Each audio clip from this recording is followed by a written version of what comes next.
یەکیتیە خوندەڤان و جوانên کورد li Rojavayê Kurdistanê yê goberiya demekê hat damezrandin li Hewlêrê paytexta Herêma Kurdistanê. Îro li Kampa Domîzê li Qêser Hildan yê got beşeke ji yekîtiya xwendevan û ciwanên Kurd seredana kir li dibistanên Kampa Domîz û çend malbatên wê yê got penaber bûne ji Rojavayê Kurdistanê û li ser rewşa qutabiyên Kampa Domîz sekinîn û aslangên got beramberî wan disekinê û dan û standên buwara kirin û li ser mebesta hatina çend ji Leqê Serhildan yê yekîtiya xwendevan û ciwanên Kurd yê Rojavayê Kurdistanê wiha ji bername Ark TV re gotin. یەکیتیا خوندەڤان و جوانی کوردستان دموکراتی ڕۆژئاوا بڕاستی چی بۆ بن خزمەتا خۆرت و خوندەڤانە ji ber ئەم تیم بەخش فرعی سەرهەلدانی کوردستانی ئەم هاتنە سەردانا کەمپی دۆمیز بکن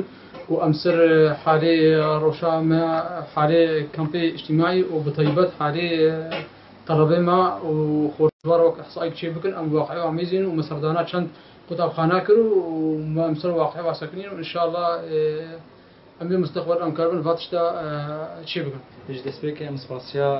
qenata Arkin ser vê derfetarî nake em wekû yekîtiya xwendevan û lawên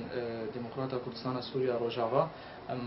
em hatin ke wefdekê em serdana Kampa Domîz bikin em mezin wedayê wa çi ye ke penaber û bi taybetî wedayê xwendevan îro endamê li Qeser Hildaniya yekîtiya xort û xwendevanê ciwan Demokratî Kurdistanê Rojava em hatine ve penabera li Domîzê ام سر روشا پنابري مساكين اما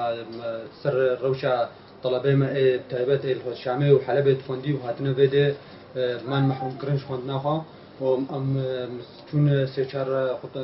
مدرساجي اما سر روشا طلبه ما جي ساكنين دهندره مدرسه دا اما ميزان تكي ماسي طلبه ما چنه وداخوازي واچنه كسي هاتن محروم كرن خوندنا خو بو خاطر بونا پنابر از وەکێکش ئەندامی یەکیتیا خۆرت و جوانی دموکراتی کوردستانی ڕۆژئاوا ئەم ئیرۆ سەردانە کەمپا دۆمیزێ کرد و سەر ڕەوشە بەناوێ ڕۆژستانی سەکنین و تایبەت لەسەر ڕەوشە خۆتەوانی کوردستانی ڕۆژئاوا ئەم کەمپا دۆمی ومە دوێ دەربەیدا سەردانە چەند قوتابخانە کرد و ئەزێ دوێ دەرفەتیە وەکە و نامێکی دیاری هەر خوێندەوانێکی دکم گۆئش و ئازاری خوا بگهینن ما و ئەم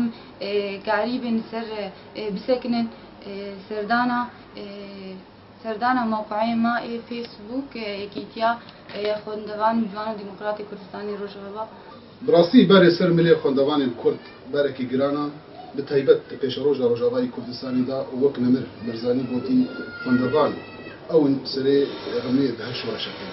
bo bername Ark Cemîl Osê Kampa Domîz.